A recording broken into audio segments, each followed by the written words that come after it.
Hello everyone, आज चाहिँ हामी बीपीएस 4th इयरको बिजनेस रिसर्च मेथडबाट हामीलाई इक्जाममा एकदमै इम्पोर्टेन्ट खालको क्वेसन छ।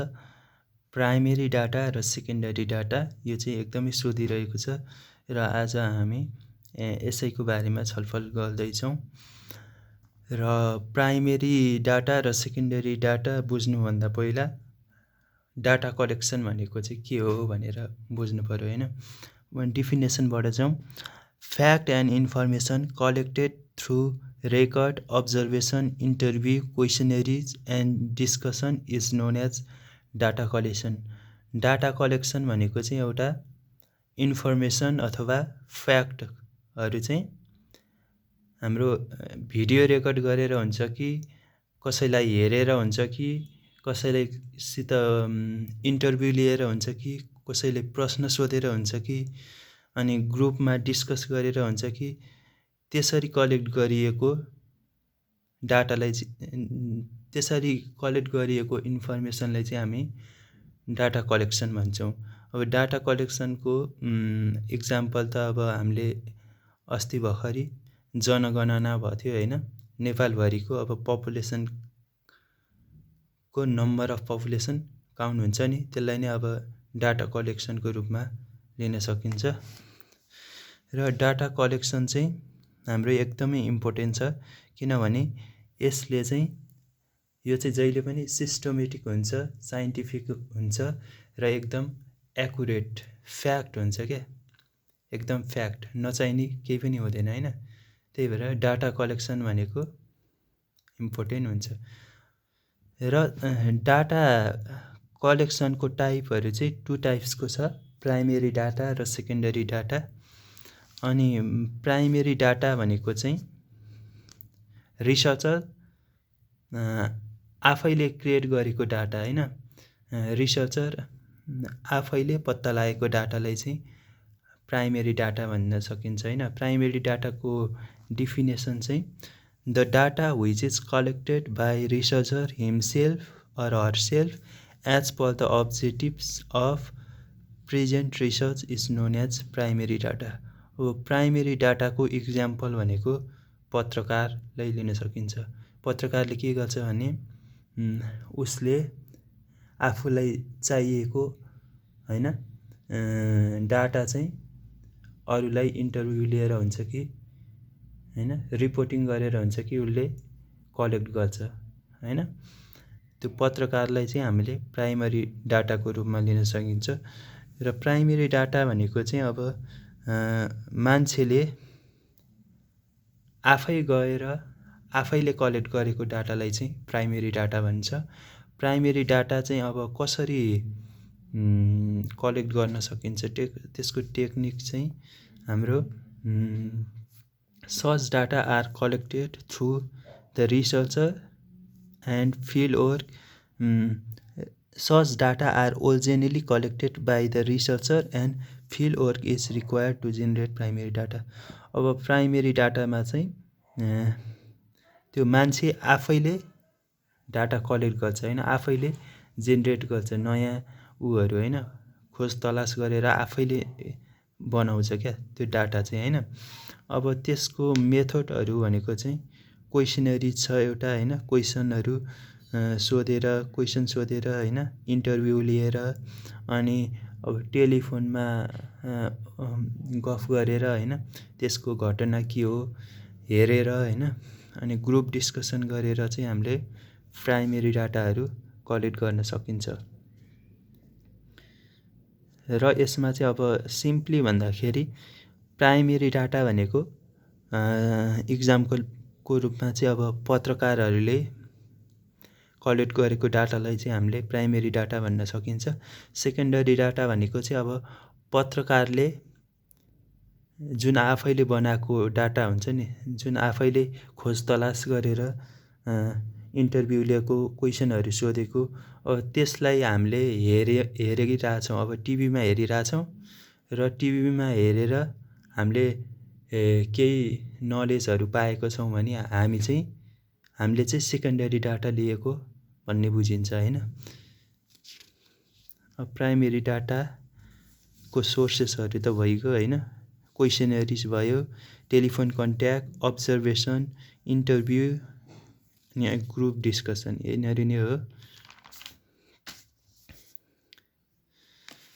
अब method of collecting primary data, अब मेन सोर्सेस भनेको अब यो 3वटा मात्र गरौँ न होइन।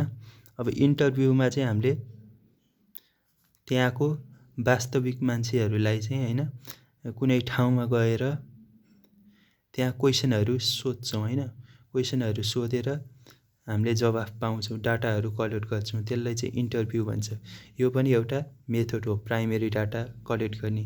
अर्को चाहिँ क्वेसनरिज भनेको सेलेक्टेड क्वेसनहरू बनाउने होइन, क्वेसनहरूको लिस्ट बनाएर पछि केही ग्रुपको मान्छेहरूलाई गएर ओरिजिनल मान्छेहरूलाई गएर सोध्ने, त्यसलाई चाहिँ हामीले क्वेसनरी भन्दछौँ। यो पनि एउटा अर्को सोर्सेस भयो। र अर्को थर्ड सोर्सेस भनेको अब्जर्भेसन। अब कुनै ठाउँमा एक्सिडेन्ट भएको छ भने त्यहाँ कुनै ठाउँमा एक्सिडेन्ट भएको छ र हामी चाहिँ त्यही ठाउँमा हेर्ने मान्छे होइन, हामीले चाहिँ त्यो एक्सिडेन्ट देखेको छौँ भने त्यसलाई अब्जर्भेसन भन्न सकिन्छ। अब्जर्भेसन भनेको घटनालाई हेर्ने होइन, घटनालाई हेर्ने र त्यसलाई विश्लेषण गर्ने होइन, र के भइरहेको छ अनि के गरी भयो, अब त्यो त हेरेपछि त सबै थाहा हुन्छ नि होइन। अनि हो त्यो अब्जर्भेसनलाई नै हामी प्राइमेरी डाटाको रूपमा लिन सक्छौँ। र प्राइमेरी डाटा सक्यो होइन।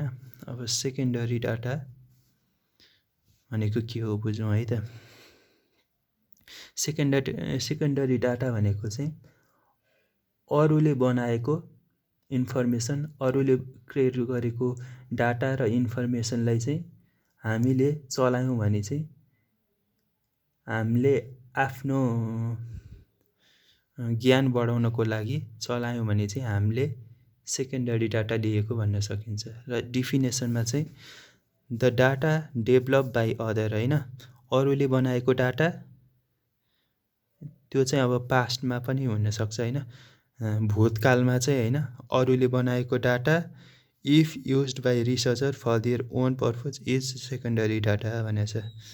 अब अरूले भूतकालमा होइन अस्ति नै पहिले कुनै इन्टरभ्यूहरू लिन सक्ला होइन, अनि केही आर्टिकलहरू लेख्न सक्ला होइन, अनि हो त्यही अरूले बनाएको आर्टिकलहरू इन्टरभ्यूहरूलाई हामीले हेऱ्यौँ भने चाहिँ हामीले चाहिँ सेकेन्डरी डाटा कलेक्ट गरेको भन्न सकिन्छ र त्यसलाई चाहिँ सेकेन्डरी डाटा भन्न सकिन्छ है। अब यसको डिफिनेसन यो पनि भयो र यो पनि छ अर्को, अरू यसरी लेख्दा पनि हुन्छ है। The data gather by someone other than researcher associated with the current study is known as secondary data होइन। रिसर्चर बाहेक होइन,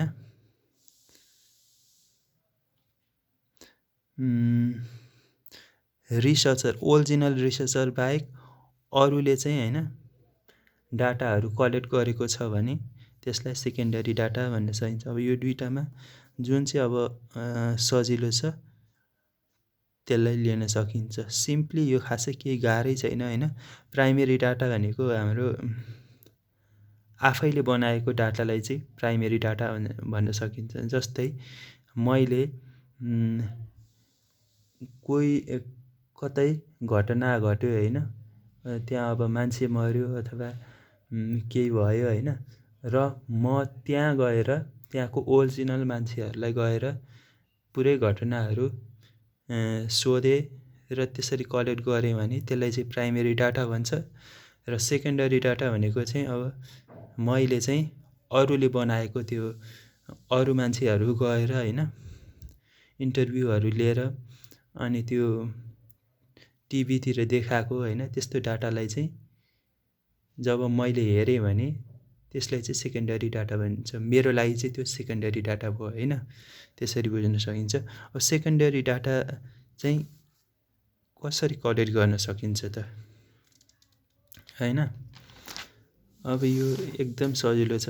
अब सेकेन्डरी डाटा भनेको अब हामीले धेरै नै प्रयोग गर्छौँ। हामीले चाहिँ विद्यार्थीहरूले अथवा जेनरल मान्छेहरूले चाहिँ प्रायः सेकेन्डरी डाटा नै कलेक्ट गरिरहेको हुन्छ।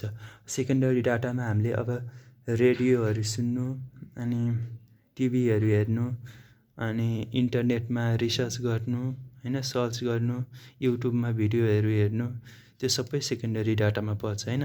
सेकेन्डरी डाटाको मा पनि अब पब्लिस सोर्स र अनपब्लिस सोर्स भनेर छ, र अर्को कम्प्युटराइज डाटाबेस, यो 3वटा सोर्स छ। अब यसमा चाहिँ पब्लिस सोर्समा चाहिँ त्यो चाहिँ अब सबै मान्छेहरूको लागि इन्फर्मेसन चुहाएको होइन, त्यस्तोलाई चाहिँ पब्लिस सोर्स भन्छ। अब त्यो पत्रिकाहरू हुनसक्छ होइन। यसमा चाहिँ अब हामी यसरी बनाउँदै जाँदा सिस्टमेटिक वेले होइन बनाउँदै जाउँ। पब्लिस सोर्समा चाहिँ अब गभर्मेन्ट रिपोर्ट एन्ड पब्लिकेसन एउटा छ। अब गभर्मेन्ट रिपोर्टमा चाहिँ हामीले जनगणना पनि हुनसक्छ, नेपाल राष्ट्र ब्याङ्कको मौद्रिक नीतिहरू हुनसक्छ होइन, त्यसमा चाहिँ त्यो पऱ्यो। अनि publications of semi government organisation. अब सेमी गभर्मेन्ट भनेको चाहिँ आधी गभर्मेन्ट आधी प्राइभेट होइन, त्यस्तोमा चाहिँ नेपाल एयरलाइन्स अनि नेपाल फुड कर्पोरेसन हुन जान्छ। र सीमा भनेको report and publication of international organisation. अब इन्टरनेसनल अर्गनाइजेसनहरूले राख्ने होइन, प्रस्तुत गर्ने रिपोर्टलाई चाहिँ जस्तै WHO, वर्ल्ड ब्याङ्क होइन, त्यस्तोमा चाहिँ हाम्रो यो पर्छ होइन। अनि त्यसपछि अनपब्लिस सोर्समा चाहिँ भनेको चाहिँ जुन चाहिँ अब जेनरल सर्वसाधारणहरू अथवा हामीलाई त्यो इन्फर्मेसन नदिनु अथवा नदिनुलाई चाहिँ हाम्रो अनपब्लिस सोर्स भनेर भनिन्छ। The data and info which is not published after the त्यो काम सकिसकेको छ होइन, सकिसकेको कामलाई पनि अरूलाई नभन्नुलाई चाहिँ, त्यो पब्लिस नगर्नुलाई चाहिँ अनपब्लिस सोर्स भन्न सक्छ। इक्जाम्पल चाहिँ report of private office and government and organisation होइन, प्राइभेट अफिसहरूले चाहिँ आफ्नो रिपोर्टहरू देखाउँदैन नि होइन, त्यसलाई नै हामीले अनपब्लिस सोर्स भन्छौँ। अनि अर्को सेक्रेट इन्फर्मेसन अफ गभर्मेन्ट, कुनै इन्फर्मेसनहरू चाहिँ एकदम सेक्रेट हुनसक्छ होइन, त्यो अरूलाई भन्न नहुने, त्यस्तोलाई चाहिँ हाम्रो अनपब्लिस सोर्स भन्छौँ। अनि अर्को यसमा पब्लिस सोर्स भयो, अनपब्लिस सोर्स भयो, र 3मा कम्प्युटराइज डेटाबेस भयो होइन। अब कम्प्युटरमा भएको डेटाहरू पनि यो सेकेन्डरी सोर्समा हुन जान्छ। ल, यति नै हो। हस् त, धन्यवाद।